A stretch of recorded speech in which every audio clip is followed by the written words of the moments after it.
నేటి కాలంలో మంత్రాలు లేవు అనడానికి బైబిల్‌లో ఎగ్జాంపుల్స్ చెప్పగలరు. మంచి ప్రశ్న అండి. మరి నేటి కాలంలో మంత్రాలు లేవు అనడానికి బైబిల్ నుండి ఆధారాలు చెప్పండి. నేటి కాలం అని కాదండి. ప్రతి కాలంలో కూడా మంత్రాలున్నాయి. అదేంటి బ్రదర్ అలా అంటున్నారు అనుకోకండి. మంత్రాలు అనగానే అదేదో మీరు హై లెవెల్‌లో ఊహించకండి.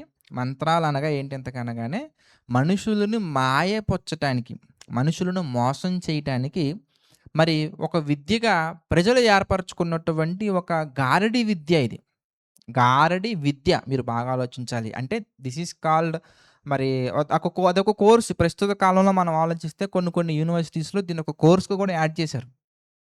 అంటే ఇదొక కైండ్ ఆఫ్ మ్యాజిక్స్. అంటే మ్యాజిక్స్ చేసి, ఆ మ్యాజిక్స్ ద్వారా మనుషులను భయపెట్టేదే అదొక విద్య. దానికి చేతబడి అని పేరు పెట్టొచ్చు, చెల్లంగితనం అని పేరు పెట్టొచ్చు. లేదంటే గనక ఇంకోటి మనిషి యొక్క బలహీనతను ఆసరాగా చేసుకొని, మరి మనిషి దగ్గర నుండి డబ్బు సంపాదించుకోవడం కోసం ఏర్పాటు చేసినటువంటివే ఈ మంత్రాలు, లేదంటే గనక క్షుద్రశక్తులు, చేతబడులు, చెల్లంగితనం తప్ప ఇవి వాస్తవంగా జరగవండి. బైబిలే స్పష్టంగా సెలవిచ్చింది. ఇదొక విద్య అని దేవుడు చక్కగా చెప్పారు. ఆ విద్యలో ఏ పవర్స్ లేవని కూడా దేవుడు చెప్పారు. ఆ విద్యలో ఎలాంటి పవర్స్ లేవు. లేదంటే ఆ విద్య ద్వారా మనిషికి ఎలాంటి అపాయం కలగదని దేవుడు స్పష్టంగా సెలవిచ్చారు. ఆ వాస్తవాలను మన బైబిల్‌లో నుండి కూడా మనం ఆలోచించినట్లయితే గనక, మనం మొదటగా దీని గురించి దేవుడు చెప్పినటువంటి కొన్ని వాక్యాలు మనం చూద్దాం. కొన్ని కొన్ని వచనాలు మనం చూస్తే మనకొక క్లారిటీ వస్తది. యెషయా గ్రంథంలోకి మనం వెళ్దాం. యెషయా గ్రంథం మనం చూస్తే దీని గురించి దేవుడు రాసినటువంటి మాటలు మనం గమనించినట్లయితే 47వ అధ్యాయం మనం చూద్దాం. యెషయా గ్రంథము 47వ అధ్యాయము 10 నుండి మనం చూద్దాం. యెషయా గ్రంథము 47 అధ్యాయం 10 నుండి మనం చూస్తే, నీ చెడుతనమును నీ చెడుతనమును నీవు ఆధారము చేసుకొని, నీవు ఆధారము చేసుకొని, ఎవడును నన్ను చూడడని అనుకొంటివి. ఎవడును నన్ను చూడనని అనుకుంటివి. నేనున్నానను, నేనున్నాను, నేను తప్ప నేను తప్ప మరి ఎవరునూ లేరని మరి ఎవరును లేరని నీవనుకొనున్నట్లుగా నీవనుకొనున్నట్లుగా నీ విద్యయు, నీ నీ విద్యయు, జ్ఞానమును నీ జ్ఞానమును నిన్ను నిన్ను చెరిపివేసెను. చెరిపివేసెను. చూసారా? ఆ జ్ఞానం ద్వారా ఏమైపోయింది ఇంతకనగానే, మనుషులు భయపడిపోవటంతోటి, మనుషులు వీళ్ళకి లొంగిపోతున్నారని వీళ్ళు ఫీల్ అవుతుంటోటి, వీళ్ళు హై లెవెల్‌లోకి వెళ్ళిపోతున్నారు ఇక పిచ్చి, భ్రమ. అందుకే దేవుడు చక్కటి ఛాలెంజెస్ అండి. సహజంగా మనం యూట్యూబ్‌లో చూస్తా ఉంటాం ఇవన్నీ. కానీ దేవుడితో పోలిక కాదులే గాని వాళ్ళకి. యూట్యూబ్‌లోవి పనికి మాలినటువంటి ఛాలెంజ్‌లు. అంటే యూట్యూబ్‌లో మనకు కనపడుతూ ఉంటాయి కదా! కౌంటర్‌లు, ఎన్‌కౌంటర్‌లు అనుకుంటూ ఉంటారు ఈళ్ళు. ఇవన్నీ ఏంటంటే నయా పైసా ఉపయోగం లేనటువంటివి. కానీ దేవుడు మాట్లాడుతున్నారండి. దేవుడు ఒక చక్కటి చెయ్యగలవా? అంటే ఒక ఛాలెంజ్. నువ్వు చేయగలవా? చేసి చూపించగలవా? ఇంక దేవుడే అంత స్వయంగా మాట్లాడుతున్నప్పుడు మనకి భయమేంటండి? ఎంత చక్కగా దేవుడు మాట్లాడుతున్నారో మీరు చూడండి. అంటే మనకి ధైర్యాన్ని కలిగించడం కోసం ఏవో లేనిపోని మాటలు కాదివి. ఎందుకంటే ఆయన సృష్టికర్త. ఆయన కంటికి కనబడనటువంటిది ఏది లేదు. సమస్తమును తేటగా కనబడుతుంది ఆయనకి. మంచివారి మీదను, చెడ్డవారి మీద ఆయన కన్నులుంటాయి. సృష్టింపబడిన సృష్టిలో ఆయన కంటికి కనబడనటువంటి సృష్టము ఏది లేదని హెబ్రీ పత్రికలో మనం చూడొచ్చు 4 అధ్యాయంలో. అయితే ఇక్కడ మీరు దేవుడు ఏం మాట్లాడుతున్నారో మనం చూస్తే 11వ వచనం యెషయా గ్రంథము 47వ అధ్యాయము 11వ వచనం నుంచి కీడు మనకు నీ మీదికి వచ్చును, కీడు నీ మీదకి వచ్చును. నీవు మంత్రించి నీవు మంత్రాలు వేసి దాన్ని పోగొట్ట దానిని జాలవు. పోగొట్టజాలవు. ఆ కీడు ఎందుకంటే నీ మీద పడును, ఆ కీడు నీ మీద పడును. దానిని నీవు దానిని నీవు నివారించలేవు. నివారించలేవు. నీకు తెలియని నాశనము నీకు తెలియని నాశనము నీ మీదికి నీ ఆకస్మికముగా మీదకి వచ్చును. ఆకస్మికముగా వచ్చును. నీ బాల్యము నుండి చూసారా? నీ బాల్యము నుండి నీవు ప్రయాసపడి ప్రయాసపడి అభ్యసించిన అభ్యసించిన నీ కర్ణ పిశాచ నీ కర్ణ తంత్రములను, పిశాచ తంత్రములను, నీ విస్తారమైన నీ విస్తారమైన శకునములను శకునములను చూపుటకు నిలువుము. ఒకవేళ ఒకవేళ అవి నీకు ప్రయోజనకరములగునేమో. ఒకవేళ నీవు మనుషులను అవి బెదిరింతువేమో. మనుషులను బెదిరింతువేమో. నీ చూసారా? విస్తారమైన యోచన వలన దేవుడు రప్పించాలనుకున్న కీడు ఆటోమేటిక్ వచ్చేస్తదండి. దేవుడు తీసుకురావాలనుకున్న మేలు ఆటోమేటిక్ వచ్చేస్తదండి. సమస్తము దేవుడి చేతిలో ఉంది. నువ్వు కష్టపడి, ప్రయాసపడి, బాల్యం నుండి ప్రయాసపడి అభ్యసించినటువంటి ఈ కర్ణ పిశాచ ఆ తంత్రాలు, మంత్రాల ద్వారా నువ్వు ఏమీ చేయలేవు. నీ మీదకొచ్చే కీడును నువ్వు ఆపలేవు. నేనిచ్చే మేలును నువ్వు ఆపలేవు. అంటే దేవుడు మేలు చేయాలనుకుంటే ఆ మేలు జరుగుద్దంతే. దేవుడు కీడు చేయాలనుకుంటే ఆ కీడు జరుగుద్దంతే. అంతేగాని మంత్రాలు వచ్చి నువ్వు కీడుని ఆపటం, మంత్రాల ద్వారా మేలు నాపటం, మంత్రాల ద్వారా కీడు చేయటం ఇది అవ్వనటువంటి పని. ఇది అసలు సాధ్యపడనటువంటి పని. అంటే ఇది మనుషులు క్రియేట్ చేసినటువంటి ఈ గారడీ విద్య ఉంది. ఆ ఆచారం ఉంది. అది మనుషులు పెట్టినటువంటిది. అది దేవుడి శక్తిని మరి దాటి ఎళ్ళిపోయేటువంటిది కాదండి. దేవుడి శక్తిని మరి దేవుడి శక్తిని తొక్కేసి లేదా దేవుడి శక్తిని అధిగమించి వెళ్ళేది కాదండి. అసలు అందులో ఏ శక్తులు లేవండి. అందులో ఏ శక్తులు లేవు. ఇక మరలా దేవుడి శక్తితో పోలికేంటి దానికి? ఇవి అభ్యసించి క్రియేట్ చేసినటువంటి విద్యలు. మీకు సింపుల్‌గా అర్థమయ్యేలా చెప్పాలంటే, ఇప్పుడు సహజంగా మనం చూస్తా ఉంటాం. ఇలాంటివి మీరు యూట్యూబ్‌లో కొడితే చాలా వస్తాయి. ఈ scientific facts behind the magic shows అని చెప్పి కొట్టండి. నంబర్ ఆఫ్ థింగ్స్ వస్తాయి. ఎందుకంటే పాతకాలంలో జనాలు మాయల్లోకెళ్ళిపోయారు. కానీ దేవుడి కృప వల్ల టెక్నాలజీ అప్‌డేట్ అయిపోయింది. ఎక్కడ ఏ కార్నర్‌లో ఏం జరుగుతుంది, ఎలా జరుగుతుందో సింపుల్‌గా అర్థమైపోతుంది. మనం చూస్తానంటే నోట్లో నుంచి మరి కొన్ని మెటీరియల్స్ బయటకొచ్చేయటం. చేతులో నుంచి బూడిద బయటకొచ్చేయటం. ఇవన్నీ ఎలా సాధ్యపడుతున్నాయి అనడానికి ప్రాక్టికల్‌గా చేసి చూపించేటువంటి పెద్ద పెద్ద సంఘాలు బయట మరి అన్యజనులు క్రిస్టియన్స్ కాకుండా ఉన్నటువంటి బయట వాళ్ళు కూడా చేస్తున్నారు కొంతమంది. కొంతమంది నాస్తికులు కూడా చేసి చూపిస్తున్నారు.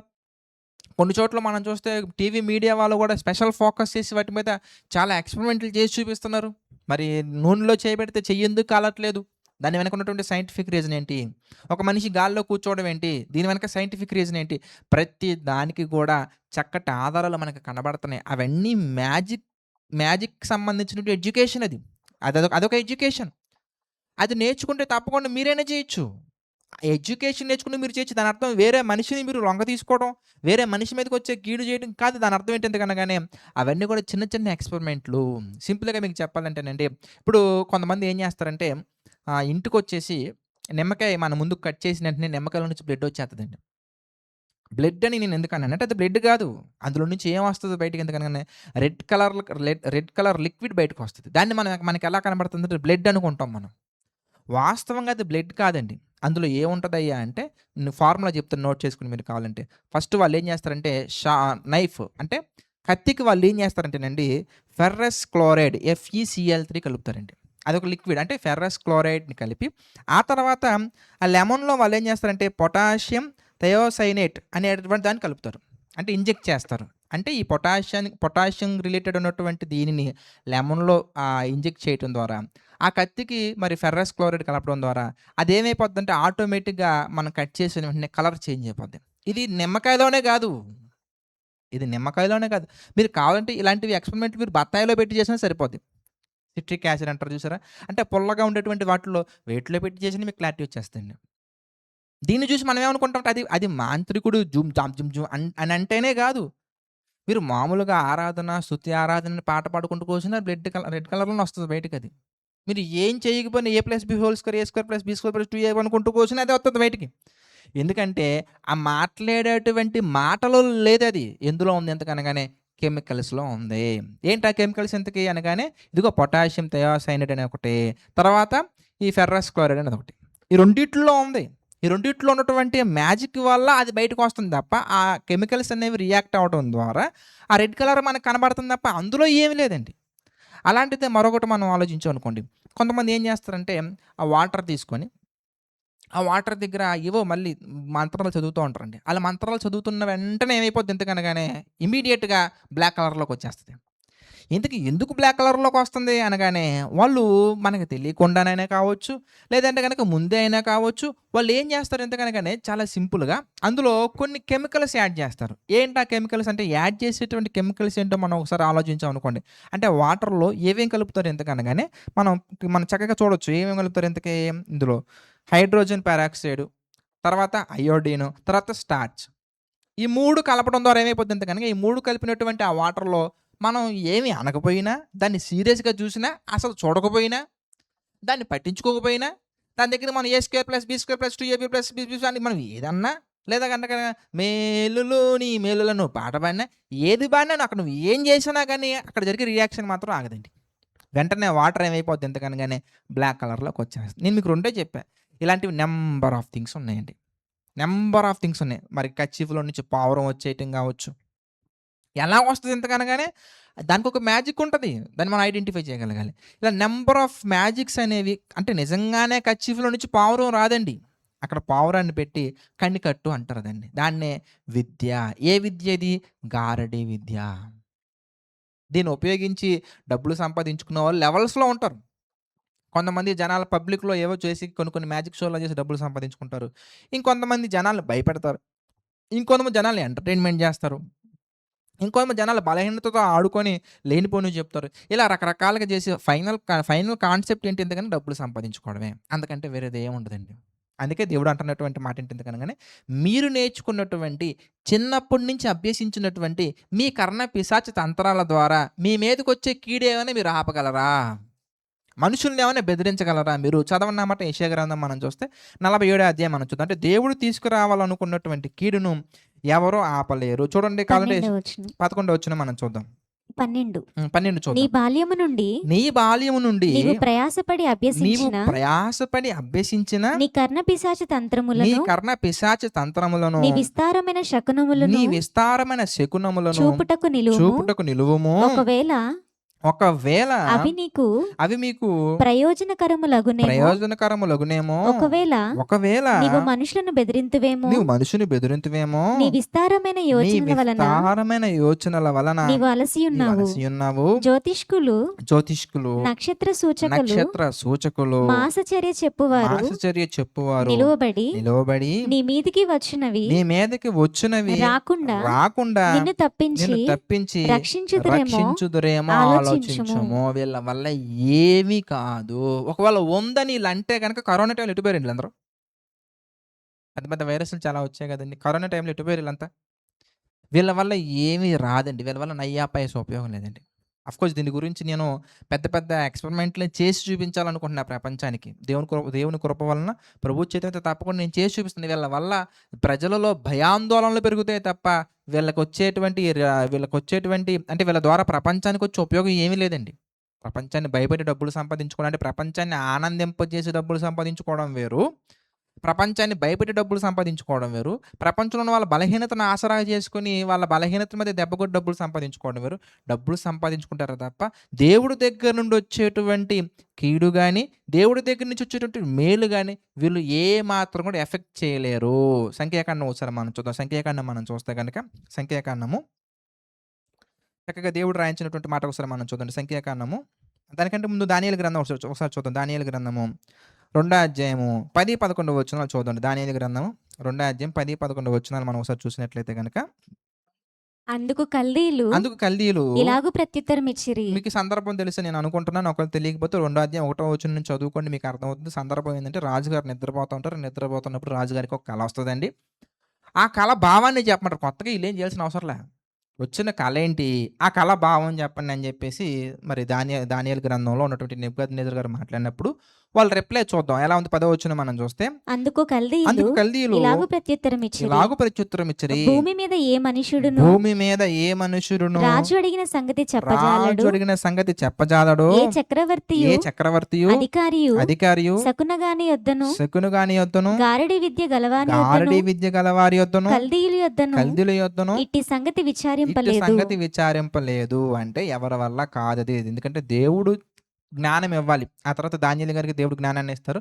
అప్పుడు దానియేలు గారు కళ చెప్తారు, కళ భావాన్ని కూడా చెప్తారు. అంటే దేవుడి దగ్గర నుండి వచ్చే పవర్స్ తప్ప వీళ్ళకి ఏ పవర్స్ లేవు. దేవుడి దగ్గర నుంచి మనుషుల్ని భయపెట్టేటటువంటి పవర్స్ ఏమి రాలేదండి ఇప్పటివరకు బైబిల్లో. రావండి. ఏమండి ఈ చేతబడులు ఇవన్నీ ఏంటి కనుక మనుషుల్ని భయపెట్టేటువంటి ఒక భయాందోళనకు గురయ్యేవే తప్ప మరి ఏమీ కాదు. కనుక మనం భయపడాల్సిన అవసరం లేదు. మరి వీటికి ఏ పవర్స్ లేవు.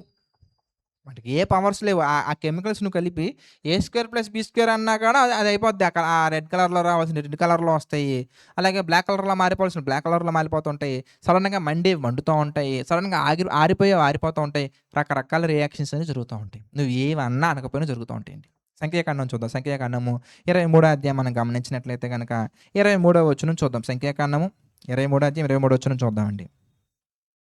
సంఖ్యాకాండము నిజముగా యాకోబులో మంత్రం లేదు, ఇశ్రాయేలులో శకునము లేదు. ఆయా కాలములందు దేవుని కార్యములు యాకోబు వంశస్థులకు ఇశ్రాయేలులకు తెలియచెప్పబడును.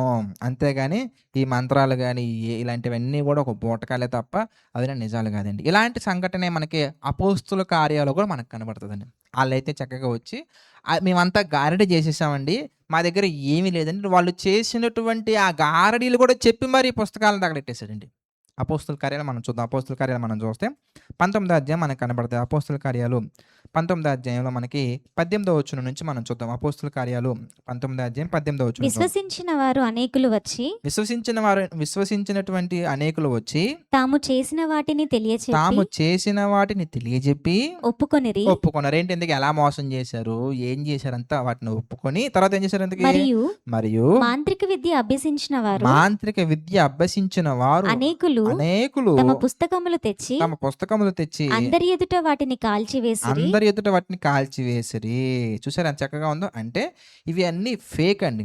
జ్ఞానం వచ్చినటువంటి వాళ్ళు ఎవరైనా కానీ గుర్తుపట్టేస్తారు. అది దేవుడి జ్ఞానం, దైవ జ్ఞానం వస్తే ఇంకా సింపుల్ గుర్తుపట్టేస్తారు.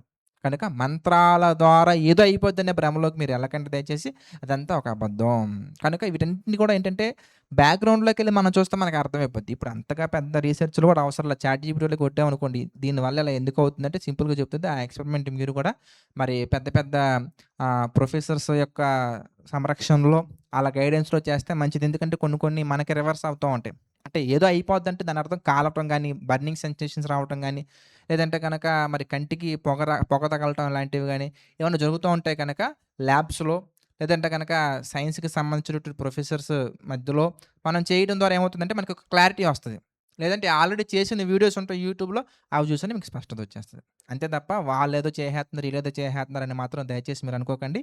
ఇలా మోసం చేస్తున్నారు గనుకనే ప్రజలను మరి మోసం చేస్తున్నారు గనుక వీళ్ళకి పరలోకం లేదని దేవుడు చెప్పేశారు. వీళ్ళు మారు మనసు పొందితే ఓకే. వీళ్ళు మారు మనసు పొందకుండా అలాగే వీళ్ళు ఉండి జనాలను మోసం చేశారనుకోండి, వీళ్ళకి పరలోకం లేదని పరలోకానికి వెళ్ళనటువంటి లిస్ట్‌లో వీళ్ళని యాడ్ చేసేసారు దేవుడు. ప్రకటన గ్రంథం మనం చూస్తే మనకు కనబడిపోద్ది. ప్రకటన గ్రంథం మనం చూస్తే 21వ అధ్యాయము 8వ వచనం చూద్దాం. 21 అధ్యాయం 8వ వచనం. పిరికివారును అవిశ్వాసులను అసహ్యులను నరహంతకులను వ్యభిచారులను మాంత్రికులను విగ్రహారాధికులను అబద్ధికులందరూ అగ్నిగంధకములతో మండుగుండంలో. చూసారా ఆ లిస్టులో ఎవరున్నారు? ఇంతకీ మాంత్రికులు కూడా ఉన్నారు. కనుక వీళ్ళు పాపులు, దేవుడికి నచ్చనటువంటి వారు, దేవుడి దృష్టికి మరి వ్యతిరేకమైనటువంటి వారు. ఎందుకంటే దేవుడి పిల్లలను మోసం చేయటానికి వీళ్ళు వాళ్ళకున్నటువంటి ఏవో వాక్చాతుర్యాన్ని ఉపయోగించుకొని ఏదో చేస్తున్నారు తప్ప ఆళ్ళేదో మనుషులను ఆపరేట్ చేసేస్తారని మాత్రం అనుకోకండి. వీళ్ళు ఎక్కడున్న బొమ్మను గుచ్చితే అక్కడేదో అయిపోద్దని మాత్రం అనుకోకండి. ఒకవేళ మీకు ఇంకా అంత అనుమానంగా ఉంటే మరి ప్రస్తుతం నేను చెప్తే ఎవరు నమ్మరన్న ఉద్దేశంతో నేను ఇలాంటి మాటలు మాట్లాడాను కానీ ఇది ఎప్పటినుంచో నేను చెప్తున్నా చాలామందికి. ఎవరైనా చేతబడి చేసేవాళ్ళు, చిల్లంగా చేసేవాళ్ళు లేదంటే గనక మరి క్షుద్ర శక్తులు చేసేవాళ్ళు ఎవరైనా ఉంటే గనక సహజంగా వాళ్ళకి ఏం కావాలయ్యా అంటే వెంట్రుకలు కావాలి, గోళ్ళు కావాలి, అలాగే బ్లడ్ కావాలి, లేదా నేను వేసుకున్న బట్టలు కావాలి. అవన్నీ నేను ఫ్రీగా ఇచ్చేస్తాను. తీసుకోండి. ఎవరేమైనా చేయాలనుకుంటే చేసుకోండి. అవ్వదండి.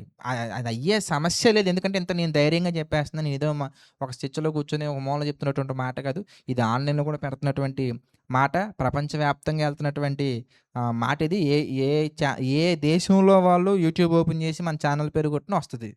కనుక ఈ వీడియో వస్తది. చక్కగా మీరు కావాలంటే ఈ వీడియో కట్ చేసి ఎవరైతే చేస్తున్నారో వాళ్ళకి చేసి చూపించండి. ఇగో ఈ వీడియో చూపించండి కావాలంటే. వాళ్ళకి కావాల్సినటువంటి వెంట్రుకలు ఇచ్చేద్దాం. గోర్లు ఇచ్చేద్దాం. కావాలంటే బ్లడ్ ఇచ్చేద్దాం. కావాలంటే ఇగో వేసుకున్న బట్టలు కావాలంటారు వాళ్ళు. అవి ఇచ్చేద్దాం. ఏమన్నా చేస్తారో చేయమని చెప్పండి చూద్దాం. బైబిల్ నమ్ముతున్నాను నేను. ఎందుకంటే మీకు ప్రాక్టికల్‌గా ఇంకెంతకంటే బెస్ట్ ఎగ్జాంపుల్ నేను చెప్పలేను. అంటే బైబిల్‌లో మాటలు మీకు ఇంకా నమ్మకం రాకపోతే ఆ బైబిల్ పట్టుకున్నటువంటి ఒక దైవజనుడిగా, దేవుని కుమారుడిగా నేను చెప్తున్నటువంటి మాట ఏంటంటే, ఇదిగో అలాంటి చేతబడులు, ఇలాంటివి మంత్రాలు, తంత్రాలు లేవు. అవి అబద్ధం. కనుక వాటిని మనం నమ్మకూడదు. వాటిని మనం చూసి మనం భయపడిపోకూడదు. ఎందుకంటే మనకి మన చుట్టూ దేవుడి యొక్క కంచె మనకి కాపుదలగా ఉంటుంది. అంతకంటే ముఖ్యంగా అసలు ఫస్ట్ వాళ్ళ అబద్ధం. ఆ అబద్ధానికి మనం ఎందుకు భయపడాలి ఆలోచించండి.